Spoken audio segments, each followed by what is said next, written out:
তে একটা নতুন ফার্নিচার আসবে।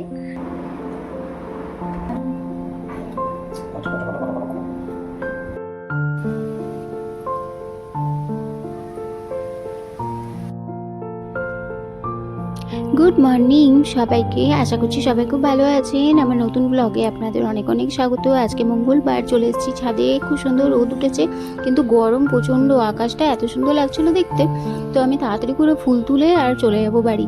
ফুল তুলতে এসে দেখছি গাছে তো সেরকম ফুল নেই, একটা পুচকে মতো জবা ফুল ফুটেছে আর এই দু চারটে নয়নতারা এগুলোই ফুটেছিল। তো যাই হোক, ওই ফুলটা নিয়েই আমি মায়ের পায়ে দিতে হবে, তাই এসেছিলাম এই ফুলটা নিতে। আমি আসি মাঝে মধ্যেই ছাদে ফুল তুলতে।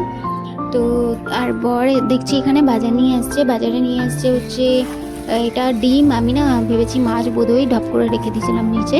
তো বাজারে ডিম নিয়ে এসছে, আর এখানে আছে শসা, পেঁয়াজ, টমেটো, তারপরে লেবু, রসুন, এগুলো সব শেষ হয়ে গেছিলো, তো তাই এগুলো নিয়ে এসছে।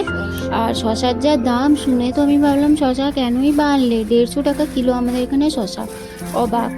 তারপরে শসা আমার খুব একটা প্রিয় ছিল না, জানি না হঠাৎ করে শসা এখন ভালোই লাগে খেতে। তাও আর এখানে মাছ নিয়ে এসছে, আর মাছের অনেকটা ডিম। আমি বলেছিলাম যে মাছ তুমি আনবে তো তার সাথে যখন ডিমটা দেবে তো ডিমটা ফেলে এসো না, নিয়ে চলে আসবে, একটুখানি মতো হয় তো একটু বড়া করব। তো বাবা দেখছি এত ডিম নিয়ে চলে এসছে, অবাক, এত কেউ আনে? তো আমরা দুজন লোক, অত ডিম কে খাবে? তো যাই হোক, তারপরে এখানে আমি চা করতে চলে এসেছি, দুজনকার জন্য চা করে নেব। আর চা করতে মানে বরকে বললাম যে দাঁড়াও একটু চাটা খেয়ে তারপরেই যাবে।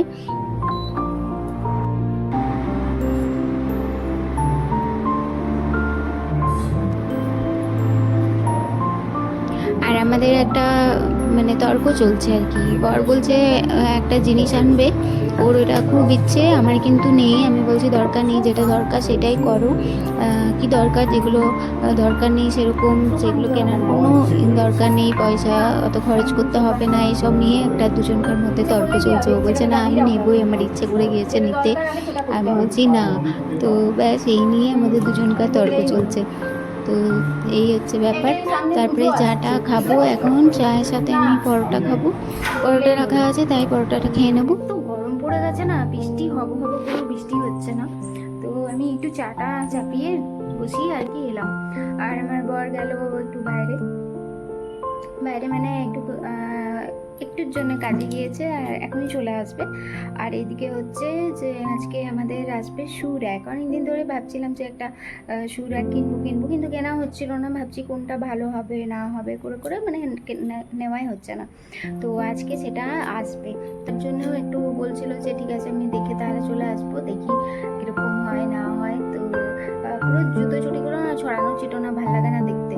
তো মানে আমি চেষ্টা করি গুছিয়ে গুছিয়েই রাখার, কিন্তু তাও মানে হয় না, থেকে থেকে বেশি তো হয়েই যায়। তো অনেকগুলো হয়ে গিয়েছে জুতো টুটি, এদিকে ছড়ানো ছিটানো ভালো লাগছে না দেখতে। তো তার জন্য এটা নেওয়া হচ্ছে। তো দেখি কিরকম হয়। আর ওই জায়গাটাকে ভালো করে একটু গুছাবো, তো তার জন্য বেশ একটু আনন্দ লাগছে যে ভালো করে একটু সাজাবো গুছাবো। পুজোও সামনে চলে এসছে, তো একটু ঘরগুলো একটু ঠিকঠাক না হলে ভালো লাগে না দেখতে। তো আসুক, তারপরে দেখাবো যে কিরকম এসছে।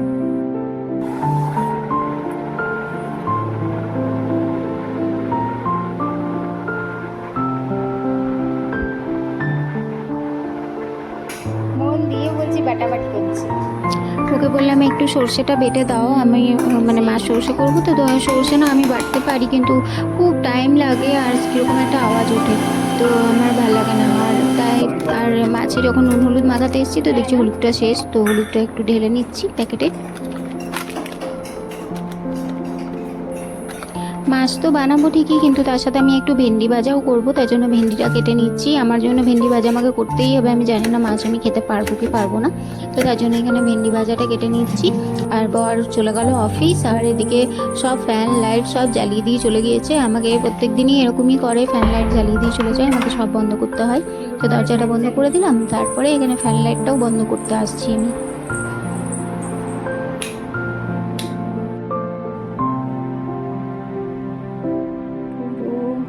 এই জায়গাটার খুব খারাপ অবস্থা হয়ে আছে। আমি যতই গুছানোর চেষ্টা করি এরকমই হয়ে যায় বারবার।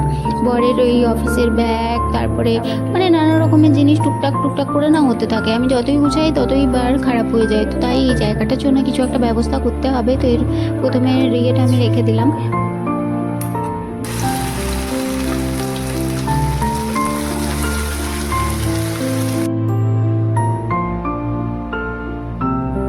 এখানে মাছ ভাজা কমপ্লিট। আবার আমি এক সাইডে মাছ সর্ষেটা চাপিয়ে দেবো, আর একদিকে মাছের ডিমের বড়াগুলোও করে নেবো, নাহলে অনেকটা লেট হয়ে যাবে। তো আমি তাড়াতাড়ি করে সব কিছু করবার চেষ্টা করছি, কারণ বর চলে আসে 1:30টার মধ্যে। তো আমাকে তাড়াতাড়ি করে আবার নিজেও চান করতে হবে, সব কিছু করে টোরে খাবার দিতে হবে, নিজেকেও খেতে হবে।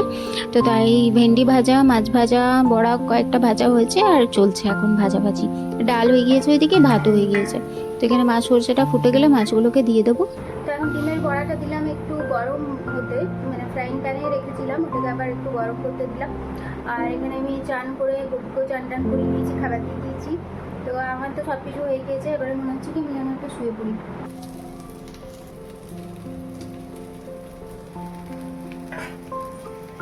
আমি লাস্ট মাছ খেয়েছিলাম আমার মনে আছে সরস্বতী পুজোর সময়, কারণ সেই টাইমে না আমাদের হচ্ছিল না। তো আমার মা যখন এখানে ছিল, মাই রান্না করতো মাছ টাছ, তো আমার বর খেত।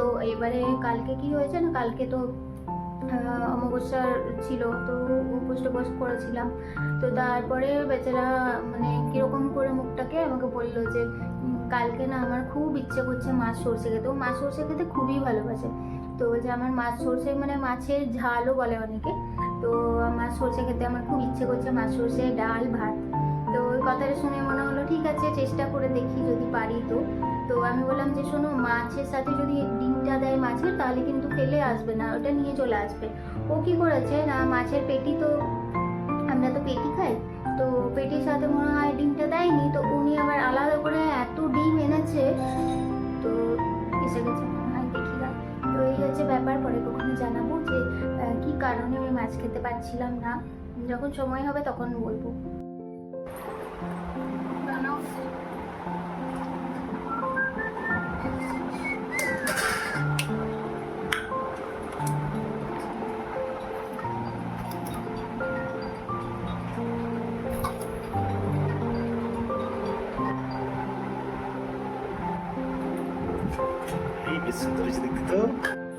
বরের খুব ভালো লেগেছে মাছ সর্ষেটা। যাই হোক, ভালো লেগেছে এটাই ভালো। আমি তো সেরকম খেতে পারলাম না। আজকের মতন ব্লগটা এখানেই, আবার দেখা হবে নেক্সট ব্লগে।